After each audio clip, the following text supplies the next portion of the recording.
warahmatullahi wabarakatuh. Alhamdulillahirabbil alamin wa kafa assalatu wassalam ala rasulil mustafa wa ala alihi wa sahbihi wa man ihtada. Asyhadu an la ilaha illallah wahdahu la syarika lah wa asyhadu anna sayyidina Muhammadan abduhu wa rasuluh sallallahu alaihi wa ala alihi wa ashabihi ajma'in. Amma ba'du. Jamaah Masjid Al-Hijrah yang dirahmati Allah, mari kita awali majelis kita ini dengan kita bersyukur kepada Allah Subhanahu wa ta'ala.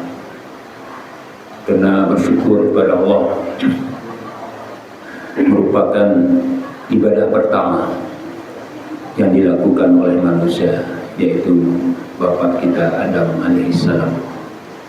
Ketika beliau ditiupkan ruhnya ke dalam jasad yang telah Allah bentuk, kemudian dia bangun dan bersin, kemudian dia mengucap alhamdulillah sebagai ucapan syukur kepada Allah Subhanahu wa ta'ala. Maka kehidupan kita ini adalah nikmat besar dari Allah. Maka di dalam Al-Quran kita dipertanyakan mengapa kita kufur. Kaifa takfuruna billahi wa kuntum amwatan wa ahyaakum summa yumitukum summa yuhyikum summa ilaihi turja'un.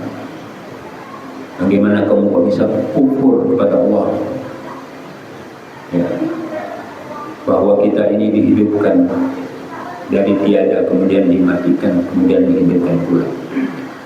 Nah, oleh karena itulah mari kita senantiasa bersyukur kepada Allah, dengan harapan semoga dengan kita bersyukur kepada Allah, Allah jadikan kita hamba-hambanya yang rendah hati, yang muttaqin, yang menjalankan perintah-perintahnya dan menjauhi segala larangannya. Jamaah yang saya hormati, bahwa kita sebagai manusia diciptakan oleh Allah Subhanahu wa ta'ala. Tujuan utamanya adalah untuk menyembah kepadanya, untuk beribadah, taat dan patuh kepadanya. Allah berfirman, "Wa ma khalaqtul jinna wal insa illa liya'budun." Tidaklah aku ciptakan jin dan manusia kecuali untuk menyembah kepada-Ku. Dan kita pun telah berjanji kepada Allah untuk benar-benar menyembah kepadanya. Di antara janji yang kita ucapkan di dalam sholat, umpama kita membaca surah Al-Fatihah, kita mengatakan iyyaka na'budu wa iyyaka nasta'in, bahwa hanya kepadamu ya Allah kami menyembah, kami taat, kami patuh, dan hanya kepadamu ya Allah kami mohon pertolongan. Kalau kita lihat pendapat-pendapat ulama di dalam mentahqiq atau mewujudkan bagaimana kita menyembah kepada Allah dengan cara yang benar, supaya ibadah yang kita lakukan itu diterima oleh Allah Subhanahu wa ta'ala. Maka dalam hal ini kita kembali kepada hadis Rasulullah SAW, bahwa dalam hadis itu dikatakan suatu saat ketika Rasulullah bersama sahabat sedang melakukan majelis ilmi, tiba-tiba datanglah seorang laki-laki yang kemudian tidak dikenal laki-laki itu oleh para sahabat, tapi tidak ada tanda-tanda bahwa dia datang dari tempat yang jauh, karena tidak ada keringat, tampilannya tidak kusut. Tiba-tiba langsung menghadap kepada Rasulullah SAW dan mendekat kepada Rasulullah, kemudian bertanya kepada Rasulullah, dan sosok ini adalah ternyata malaikat Jibril. Malaikat Jibril bertanya kepada Rasulullah, "Mahwal iman?" Dan dijawablah, "Al-iman an tu'minu billah wa malaikatihi wa kutubihi wa rusulihi wal yawmil akhir wa qada wal qadar khairihi wa syarrihi." Sadaqta, kemudian dibenarkan oleh malaikat Jibril. Nah, kemudian ditanya lagi, mahwal Islam?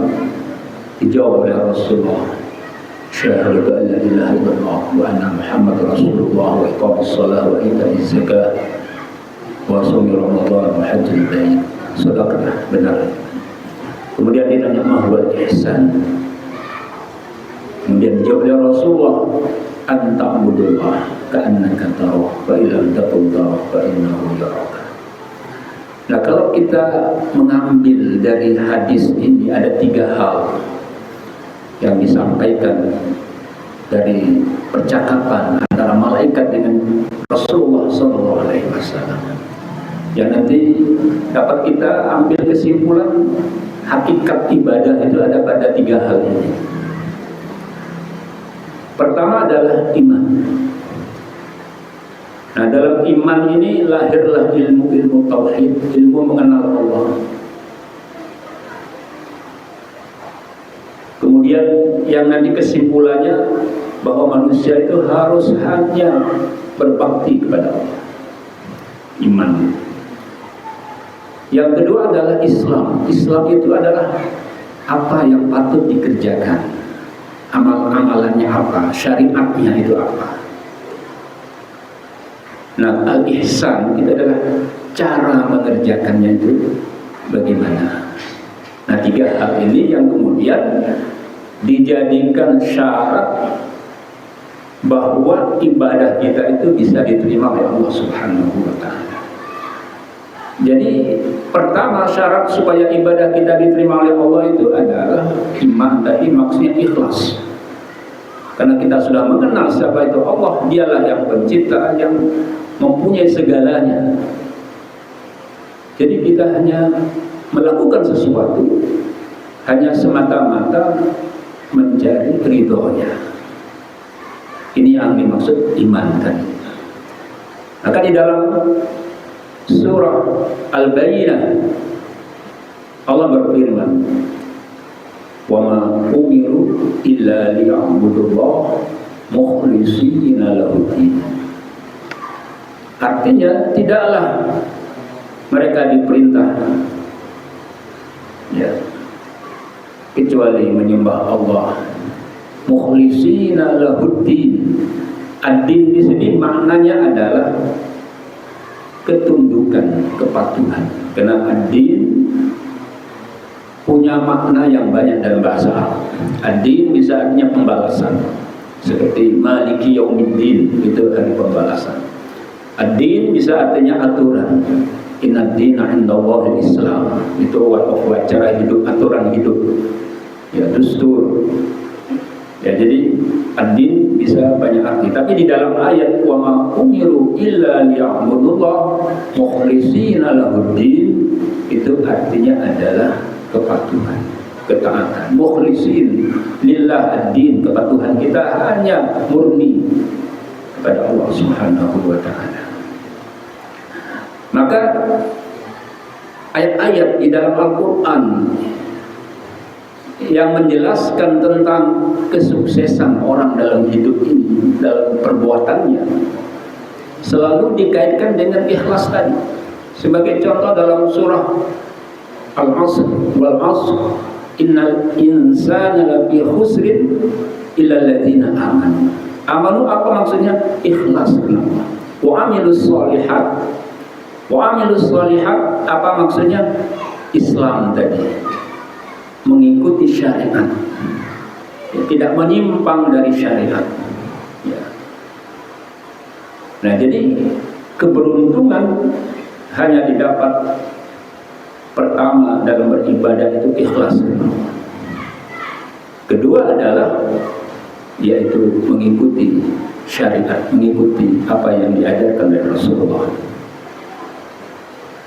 Sebagai contoh juga Firman Allah dalam surah Al-Kahfi, "Faman kana yarju liqa rabbih faly'amal amalan shalihan." Amalan shalihan di Islam.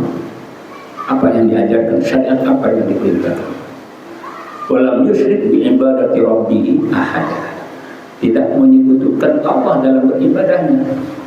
Menyekutukan bisa dia berniat untuk mendapatkan pujian dari orang, itu sudah menyekutukan Allah dalam niat beribadah. Nah, jadi kembali karena waktunya singkat ini saya percepat saja bahwa untuk supaya apa yang kita katakan kepada Allah, iyyaka na'budu, supaya ibadah kita itu betul-betul diterima oleh Allah, pertama kita harus ikhlas. Apa yang kita lakukan semata-mata liwajhillah, limardhatillah, bukan ingin dipuji orang, bukan ingin mendapatkan jabatan, bukan ingin syukur dari orang lain, dan seterusnya dan seterusnya. Dan yang kedua adalah tadi mutaba'atul Rasul, Islam tadi mengikuti apa yang diajarkan oleh Rasulullah SAW. Maka kan iman tadi lahirlah ilmu tauhid, ya, ilmu akidah, supaya orang itu betul-betul mengenal Allah. Kalau Islam itu lahirlah ilmu syariat, ilmu fikih, apa yang patut dikerjakan oleh sebagai seorang hamba, sebagai umat Rasulullah Sallallahu Alaihi Wasallam, mutaba'atul Rasul. Nah, yang ketiga adalah ihsan tadi, cara. Nah, ini yang penting. Bagaimana sebenarnya kita menyembah kepada Allah itu? Dalam Islam sudah dikatakan anta'budullah ka'annaka tarah wa illam takun tarah fa innahu yarah. Artinya benar-benar kita menyembah kepada Allah, sungguh-sungguh menyembah kepada Allah. Banyak sekali ayat-ayat yang menjelaskan bahwa kesungguhan dalam beribadah kepada Allah ini menjadi syarat ibadah kita diterima olehnya. Umpama fawilul lil musallin alladzina hum an salatihim sahun. Celakalah orang yang sholat tapi sholatnya dilakukan dengan sahun, ya asal-asalan. Ya, sahabat misalnya lupa kan, ya artinya tidak benar atau asal-asalan, tidak serius, ya dilakukan. Nah, jadi kesungguhan itu menjadi syarat. Kalau di dalam hadis jelas ada hadis qudsi bahwa kesungguhan dalam beribadah itu betul-betul dianjurkan, dan ulama ada yang mengatakan sebagai syarat ibadah kita diterima oleh Allah Subhanahu wa ta'ala. Ada sebuah hadis qudsi, yaitu innallaha ta'ala qala, bahwa Allah berkata, ya ibna Adam, hai anak Adam, tafarrag li ibadati. Tafarrag ini kalau dalam bahasa Arab artinya curahkanlah segala pikiran, tenaga, ya, tafarrag. Ya, bukan ijtihad. Itu juga artinya sungguh-sungguh, tapi tafarrug itu lebih daripada itu sebetulnya. Tafarrug li ibadati. Ya, pada bahasa Arab. Jadi lebih serius daripada menggunakan kata ijtihad. Ya, li ibadati. Tafarrug li ibadati. Kemudian Allah mengatakan amla'u sadraka ghina wa asuddu faqraka wa illam taf'al malaktu yadaka syuglan walam asudda faqraka. Artinya apa? Allah perintah kepada anak Adam, manusia, dalam beribadah kepada tafarrug li ibadati, sungguh-sungguhlah beribadah kepada Allah. Nah, kalau tadi kan hadisnya anta'budullah ka'annaka tarah wa illam takun tarah fa innahu yarah. Sungguh-sungguh sembahlah, lakukanlah sesuatu yang kamu niatkan ibadah kepada Allah seolah kamu melihat Allah. Kalau tidak, yakinlah Allah melihat kita. Itu artinya Ya ada bahasanya khusyuk lah, ada bahasanya fokus lah. Ya kalau orang sungguh-sungguh itu kan gambaran mudahnya seorang peneliti lah. Ketika seorang meneliti sesuatu, maka segala panca inderanya akan difokuskan pada yang diteliti. Ya, matanya, pikirannya akan betul-betul ditujukan, tidak ada gangguan sedikit pun. Maka orang ketika ibadah pun ibaratnya khusyuk itu, pikirannya hanya dihadirkan kepada apa yang dia lakukan sekarang. Kalau orang tidak fokus itu kan karena pikirannya bisa melayang kepada masa lalu, bisa melayang kepada yang akan datang. Nah kalau orang fokus itu pikirannya hanya tertuju kepada sekarang apa dia kerjakan, itu fokus namanya. Tapi kalau ada orang ikut kuliah, mahasiswa kuliah, mungkin matanya ke depan dan pikirannya bisa apa yang terjadi sebelumnya, atau pikirannya apa yang akan dia lakukan setelah ini. Jadi tidak fokus. Nah maka kata anta mudah Allah karena kata. Maka tadi Allah mengatakan dalam hadis qudsi, tafarrag li ibadati.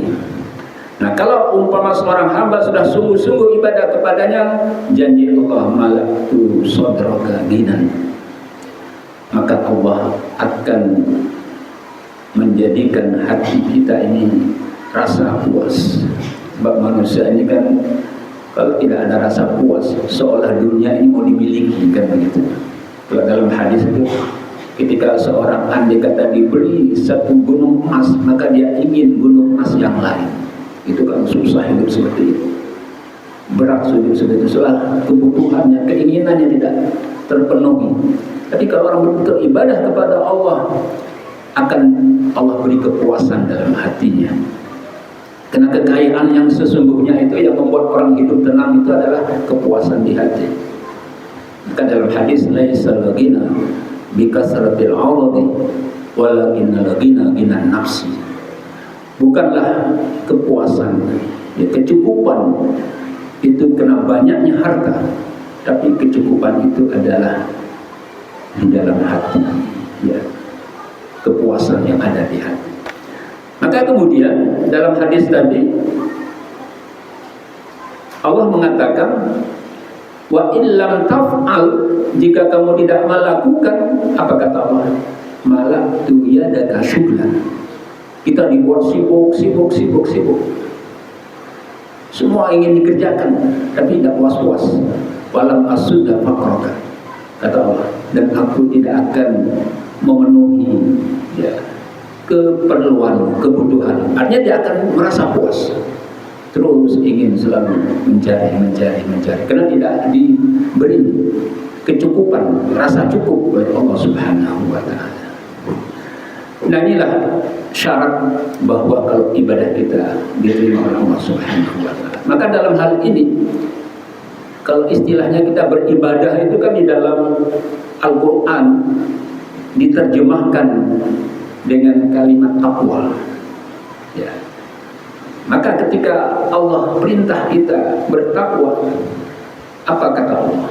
Ya ayyuhalladzina amanu ittaqullah. Apa cukup bisa tidak? Haqqa tuqatih, takwa yang sebenar-benarnya. Wala tamutunna illa wa antum muslimun. Ya, takwa ini kan selalu dinasihati oleh Rasulullah kepada sahabatnya, karena ini kaitannya dengan ibadah. Takwa ini kan kalau definisinya memang banyak definisinya, tetapi kalau disimpulkan definisi takwa itu adalah dari semua definisi-definisi yang diberikan oleh para sahabat, ulama, mungkin dalam hadis atau dalam Al-Quran, kesimpulannya takwa itu adalah mengerjakan perintah-perintah Allah dan menjauhi segala larangannya. Itu. Ya, walaupun kemudian kalau menurut di antaranya Ali bin Abi Thalib, Takwa itu adalah tidak melakukan kemaksiatan berulang-ulang, dan yang kedua tidak merasa puas dengan ketaatan yang dia lakukan. Itu ketakwaan. Kalau menurut Ibnu Qayyim, takwa itu adalah menjalankan perintah Allah berdasarkan iman dan ihtisab. Sama dengan hadis mengenai puasa, man shoma ramadhana imanan wa ihtisaban ghufira lahu ma taqaddama min dzambihi. Nah, jadi kalau Ibnu Qayyim memaknai takwa itu adalah orang yang menjalankan perintah-perintah Allah atas dasar iman. Iman itu tadi kalau kita katakan ikhlas karena Allah. Wahtisaban maksudnya dan membenarkan janji-janji Allah. Nah, ada perhitungan. Dia melakukan ini ada perhitungan apa yang dia dapat dari Allah. Di antara seperti tadi hadis tadi, ya, akan Allah jadikan hatinya kepuasan dan akan dipenuhi segala kebutuhannya. Ya. Nah, jadi itu makna daripada takwa menurut para ulama-ulama tadi. Nah, maka dalam hal ini bagaimana kalau kita terjemahkan tadi, ya ayyuhalladzina amanu ittaqullaha haqqa tuqatih, ya, dengan takwa yang sebenar-benarnya. Di dalam hal ini untuk mencapai takwa yang sebenar-benarnya sebetulnya ada beberapa syarat. Di antaranya adalah kalau kita ingin ya at-tahaqquq li ibadatillah, benar-benar mewujudkan ibadah yang diterima oleh Allah Subhanahu wa taala, atau mewujudkan ketakwaan yang sebenar-benar takwa, syarat yang pertama adalah berilmu. Nah, jadi kita sebagai umat Rasulullah diperintahkan menuntut ilmu, itu wajib. Tidak ada agama yang mewajibkan menuntut ilmu kecuali Islam. Tidak ada agama yang mewajibkan menuntut ilmu kecuali Islam. Nah, karena ini syarat untuk kita menjadi bertakwa. Sebab ada hadis bahwa orang yang berilmu tidur itu lebih baik daripada orang yang sholat tapi bodoh. Ada kisahnya, suatu ketika Rasulullah masuk masjid bertemu dengan iblis yang ngintip-ngintip di balik pintu. Ditanya, "Hai iblis, mengapa kamu ada di sini?" "Saya ingin menggoda orang yang sedang sholat itu, tapi di sampingnya ada orang yang tidur." Nah, mengapa kamu ingin menggoda orang yang sholat yang sedang menghadap Allah, memohon kepada Allah? Ya, karena dia dalam keadaan bodoh. Bagi saya mudah untuk menggodanya daripada yang tidur dia berilmu. Itu. Ini ada juga hadis Rasulullah, "Naumun ala ilmin khairun min sholatin ala jahlin." Tidur dalam keadaan berilmu lebih baik daripada sholat dalam keadaan bodoh. Nah, ini ketakwaan itu. Yang pertama adalah ilmu. Yang kedua adalah iman tadi. Kalau kita meningkatkan iman kita kepada Allah Subhanahu wa taala. Yaitu barangkali hal yang dapat saya sampaikan karena sudah memasuki waktu Isya. Jadi bagaimana ibadah kita supaya diterima oleh Allah Subhanahu wa taala? Ada 3 hal yang tadi saya sampaikan, bahwa kita betul-betul ikhlas kepada Allah, dan kemudian adalah mengikuti mutaba'ah Rasul Islam, banyak ilmu-ilmu tentang syariat itu. Yang ketiga adalah kita harus sungguh-sungguh dalam beribadah, ta'budullah ka'annaka tarah. Mudah-mudahan dengan kita memahami ibadah ini, semoga ibadah kita diterima oleh Allah Subhanahu wa taala. Amin ya rabbal alamin. Demikian jemaah yang dapat kami sampaikan pada kesempatan ini. Mudah-mudahan Allah memberkahi hidup kita. Assalamualaikum warahmatullahi wabarakatuh.